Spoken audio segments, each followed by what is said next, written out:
Bismillah. Bala tubeere wamu.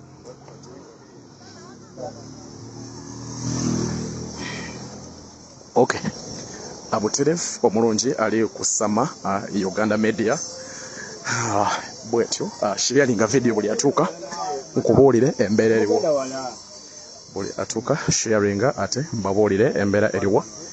President wuuyo kwasa King Saha kwasa Secretary General kwasa abalala abakulu mu kibiina baabo bali mu kufuluma luzira prison obudde abono bwenyenyenyene bali mu kufuluma luzira obudde abono bwenyenyenyene. Sharinga video buli atuuka nyamba ekintu kimu osharinge video baabo bali mu kuyingira obudde abono bwenyenyenyene baabo Jonazo mfama katonani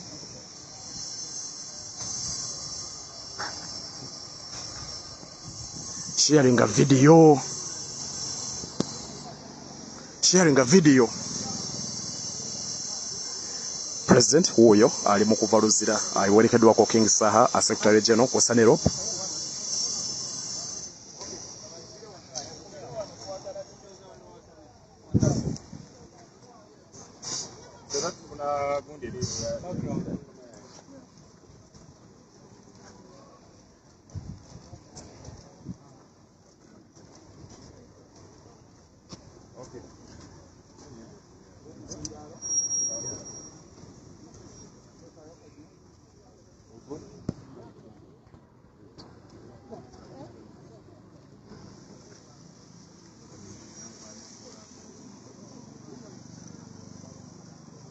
bali ko demo sabesa kama katonanya jana sikama katonanya boy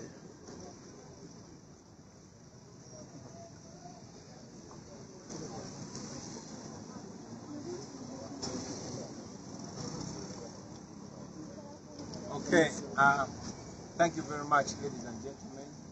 We just came from seeing Dr. Abamawulire. We wanted to go in many, but the limited us only allowed myself, the Secretary General, Honorable Kenyini, and his friend Sinsa. Dr. Abamawulire is in good health and high spirits. Of course, psychologically disturbed as expected.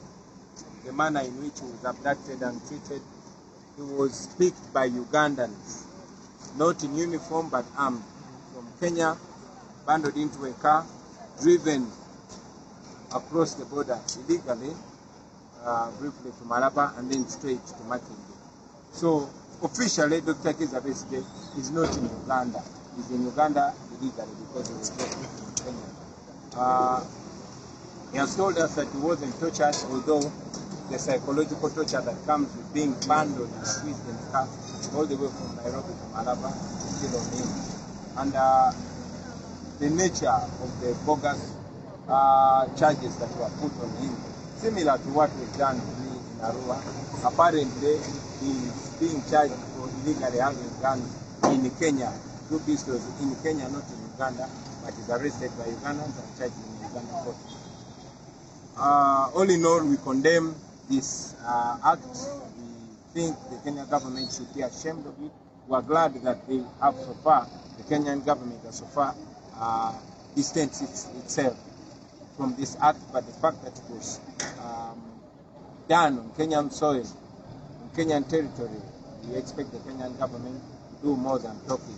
We condemn the impunity of the Ugandan regime, and we call upon all well-wishing Ugandans to stand against this, to condemn it, and to work so hard to see that we return our country to a path of the rule of law. Mwebale nnyo bassebo ne bannyabo, tuba munda kulaba ku Dr. Abamawulire, tumulabyeko mulamu bulungi era ali strong. Newankubadde era embeera gye bamuyisizaamu temulese kyekimu, naddala mu ndowooza bamukwatidde Kenya. Abantu abamukutte bannayuganda nga tebali mu uniform ya poliisi oba y'amagye wabula nga balina emmundu. Bamukutte bamunyize mu motoka na kumuvuga paka Malaba, kuve Malaba ne bamuleeta paka mu Uganda. Byonna babikoze mu bumenyi bw'amateeka. Tewali we bakonye mu passport ye nti avudde Kenya aze Uganda. Kugamba mu bufunzi Dr. Besigye ali mu Uganda mu bumenyi bw'amateeka. Engeri gye bamulesemu nga bamunyize naddala okumuvuga okuva Nairobi paka Malaba yabadde temuwa kitiibwa. Naye ate okusingira ddala n'ebisangosango bye bamutaddeko ebyobwewussa okugamba nti bamukutte n'emmundu Kristo 2 ng'ali Kenya. Naye bannayuganda bye bamukutte amagye oba poliisi e Kenya tennamugulako musango gwonna. Naye bannayuganda bye bagenze ne bakola omulimu gwa Kenyan poliisi ne bakwata Dr. Besigye mbu nga yina emmundu 2. Emboozi y'emu gye bagamba gye banteekako nga bankutte mu Arua nti bansanga n'emmundu 2.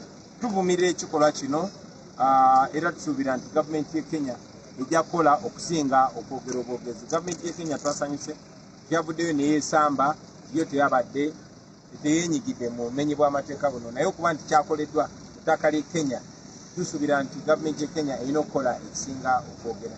Tuvumirira of course gavumenti ya Mwai Museveni obumenyi bw'amateeka bwe yakoze era ne tukowolamu n'Abannayuganda mukivumirire ate tukome okuwabula tukole kyonna kyetusobola okulaba ng'ensi yaffe tugizza ekkubo ery'okutambulira amateeka ku ebikolebwa nammwe mbiraba. Mwebale nnyo mwebale ddala abaserikale.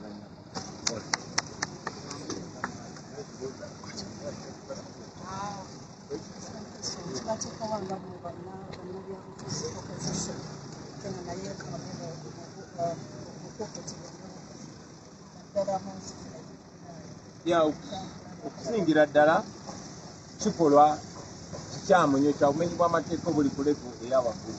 Kyongedde okulaga nti tetuli seefu gye buvuddeko ng'abantu abanyigirizibwa mu Uganda wano nga baddukira e Kenya kuba Kenya yali ekyatambulira ku kkubo ery'okugondera amateeka. Naye kaakati mwasooka ne mulaba abawagizi ba FDC 36 abaawambibwa okuva e Kenya ne baleetebwa wano bumenyi bw'amateeka ne bagulwako ebisangosango.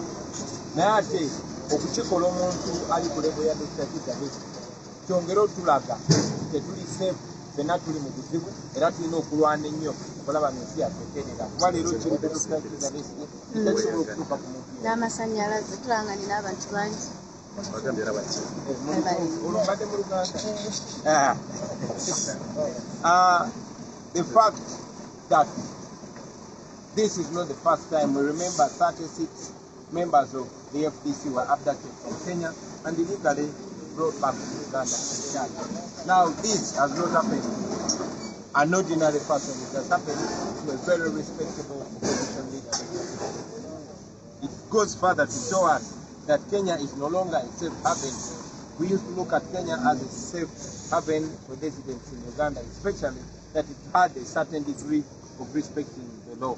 But now, if this is happening to even senior leaders, then nobody is safe. It should remind us to fight so hard to see that we bring back our country to the rule of law. The president of your country seems to posture as a regional head boy and basically turning other presidents of other countries within the region as pawns on his chessboard. Does this then validate that sobriquet of him being the regional head boy?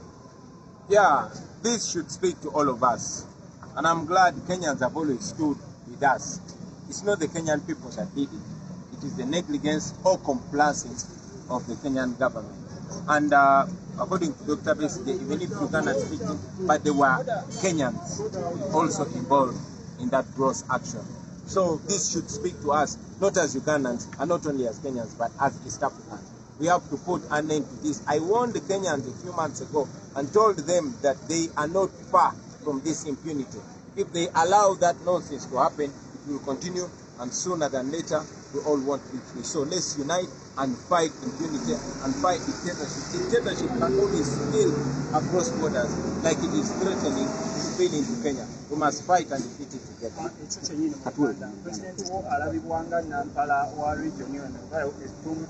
Oyo si presidenti wange era ekyo kimenyewo.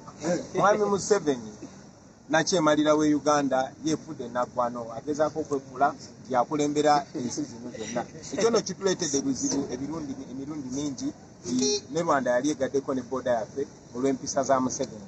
Kaakati yagenze ne Kenya n'agifuula nti yagifuga Kenya.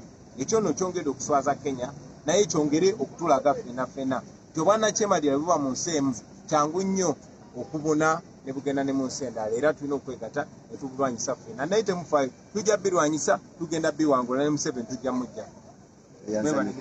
All right, okay, ali kusama Uganda media president bwatyo ebibadde ebigambo bye ate nga tulimu kubanga tuva wano eruzira okubanga alambula retired Dr. Chiza Besigye Kifeefe abutadefu embeera bwetyo bwebadde gwe omulungi ali kusama Uganda media kusa BCM achali waffe ku YouTube nayo abeerayo nga akikwere so embeera bwetyo bwebadde abaganda bange mwenna ababadde ku top 10 sama Uganda top 10 abwetyo embeera ate bwetambudde tambudde ne Joel Senyonyi leader of opposition kwasa omukulu David Lewis Rubongoya kwasa kabaka Kengisaha naye abaddewo nnyo okubanga ensonga zino ate bazitanya bulungi nnyo atakumira mpeera bankumire yenze top 10 wammwe sama Uganda mukama bankumire mbagala nnyo bye bye